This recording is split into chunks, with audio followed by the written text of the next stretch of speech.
You've been stockpiling food, water, medicine, maybe even seeds. But I want you to think about something for a second. When was the last time you thought about salt? Not the canister sitting in your cabinet right now, but what happens when that runs out? Because here's the thing most preppers miss entirely. Salt isn't just a seasoning. It's a preservation tool, an electrolyte, a trade commodity, and historically speaking, one of the most fought-over resources in human civilization. Roman soldiers were literally paid in it. Wars were started over it. And in a long-term grid-down scenario, the person who can produce salt is going to be one of the most valuable people in any community. Today, I'm going to show you a method that has been largely forgotten in the modern world, but was used for centuries by civilizations in landlocked regions who had no access to the ocean and no salt mines nearby. This is the Aztec Saltpan method, and when done correctly, it can pull a full pound of usable salt out of ordinary dirt every single day. Yes, dirt.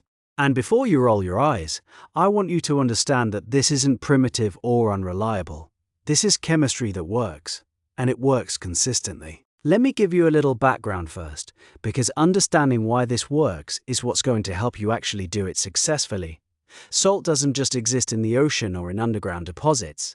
Salt, sodium chloride and other mineral salts, exists in soil almost everywhere on Earth.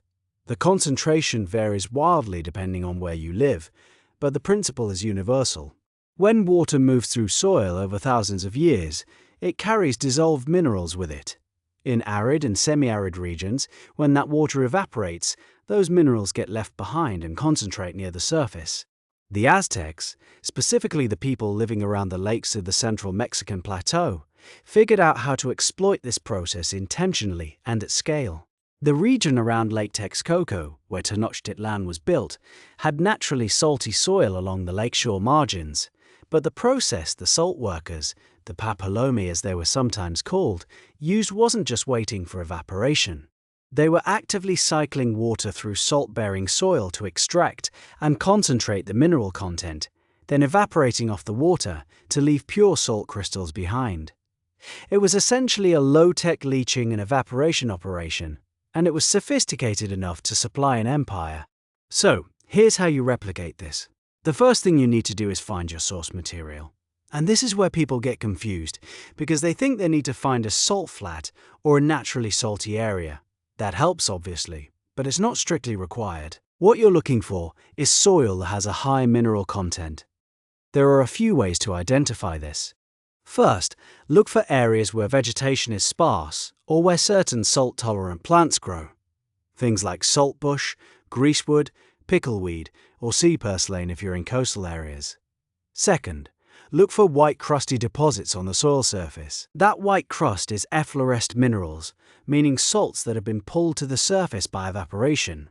Third, and this is the quick test, take a small pinch of soil and touch it to the tip of your tongue.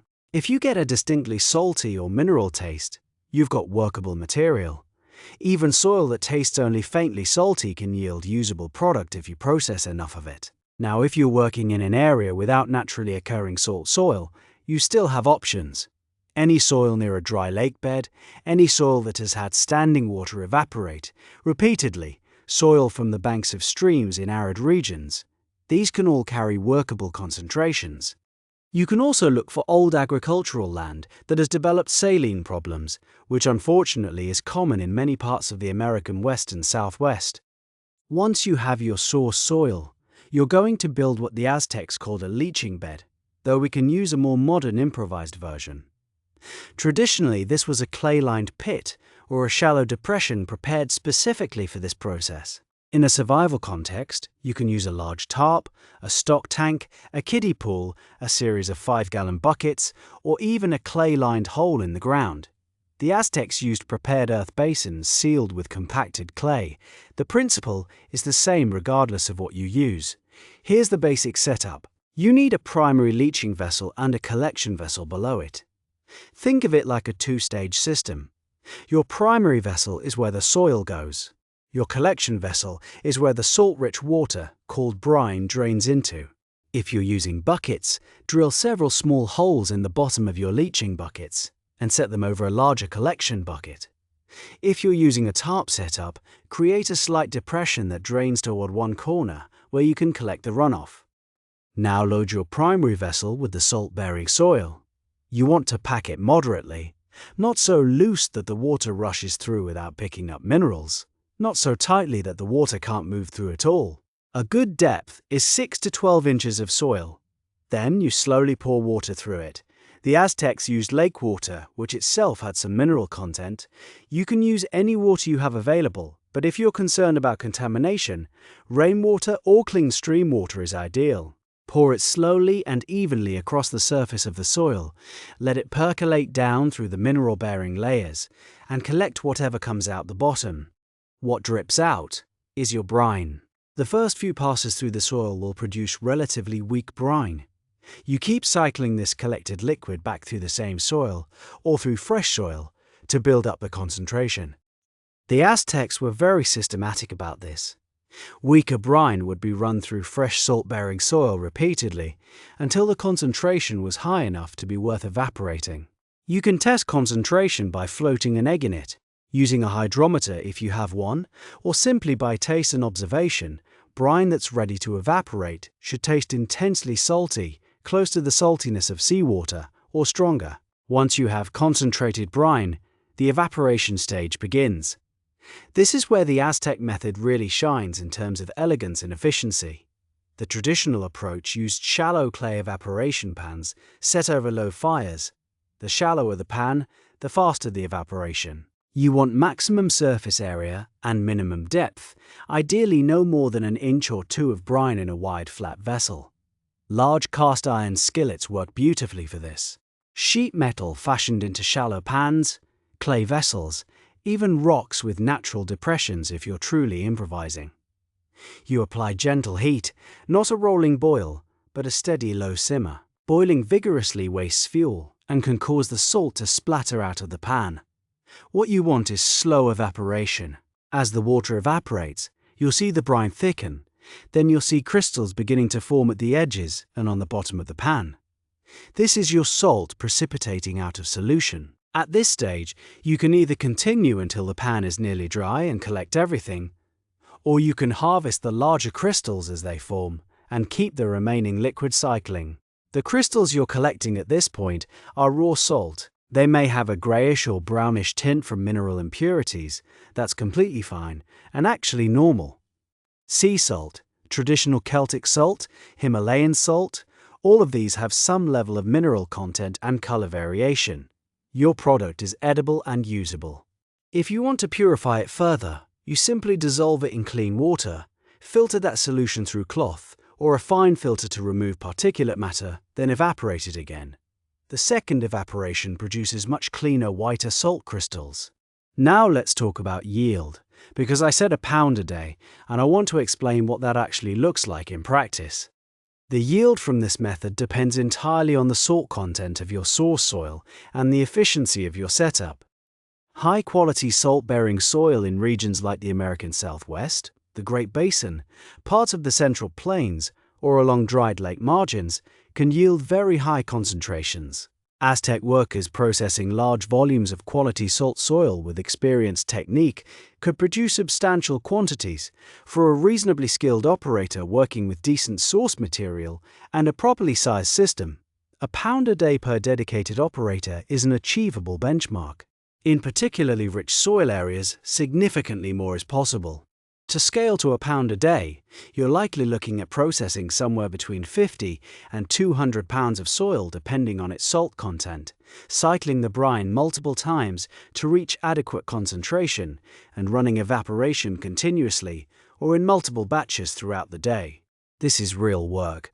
I'm not going to pretend otherwise, but it's consistent, reliable, renewable work. You're not dependent on supplies that will run out. You have an essentially unlimited source as long as the soil remains in your area. And here's something really important that most people overlook entirely. The brine you produce before full evaporation is itself extremely useful. Meat brined in this solution will last significantly longer without refrigeration. Vegetables fermented in this brine. Lacto-fermentation, the oldest food preservation method in the world, will keep for months. You can cure hides with it. You can use it medicinally as a wound wash. The brine stage itself is a valuable product, not just a step toward crystal salt. There are a few things I want to warn you about as well, because some soils contain mineral salts that you don't want to consume in large quantities. Soils with very high potassium nitrate content, saltpeter, taste salty but have a distinctly bitter edge. Soils with high magnesium content will produce salts with a very bitter, almost medicinal taste. If your final product has a strong bitter aftertaste rather than a clean salty taste, you've got a significant presence of these other minerals.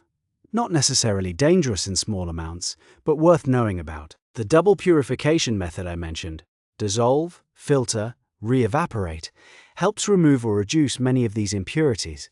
Also be aware that sodium nitrate occurs naturally in some desert soils, particularly in the American Southwest and in Chilean desert regions. This has historically been harvested as saltpeter for gunpowder, which is a whole separate conversation, but it means that in some regions, your salt soil will actually be a nitrate-rich soil rather than a chloride-rich soil. Your nose and taste will tell you the difference. True salt tastes clean and sharp, while nitrate-heavy mineral deposits taste more bitter and chemical. You can still process nitrate-bearing soil, you just want to know what you're working with. Let me also quickly address one geographic reality. If you're in the eastern United States, in a high rainfall region, or in a heavily leached acidic soil environment, the salt content of your local soil is going to be much lower than in arid regions. This doesn't mean the method is useless to you. It means you either need to process much larger volumes of soil, or you're better served using this method as a supplemental technique alongside other salt acquisition strategies. In those regions, wood ash lye was historically used and traded, and certain freshwater springs can have usable mineral content.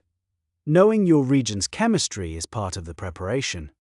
One final thing I want to say that ties this all together: the reason I think this particular method is worth learning isn't just because it produces salt, it's because it fundamentally changes how you think about resources.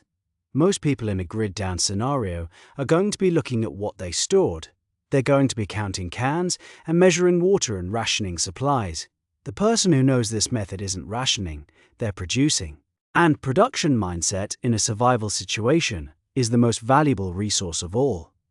The Aztecs built an empire partly on their control of salt production. Not because salt is glamorous, but because it's essential. And knowing how to make it from nothing is a form of power that doesn't run out. Go find some soil, taste it, learn what your land actually holds. You might be surprised what it's been sitting on the whole time.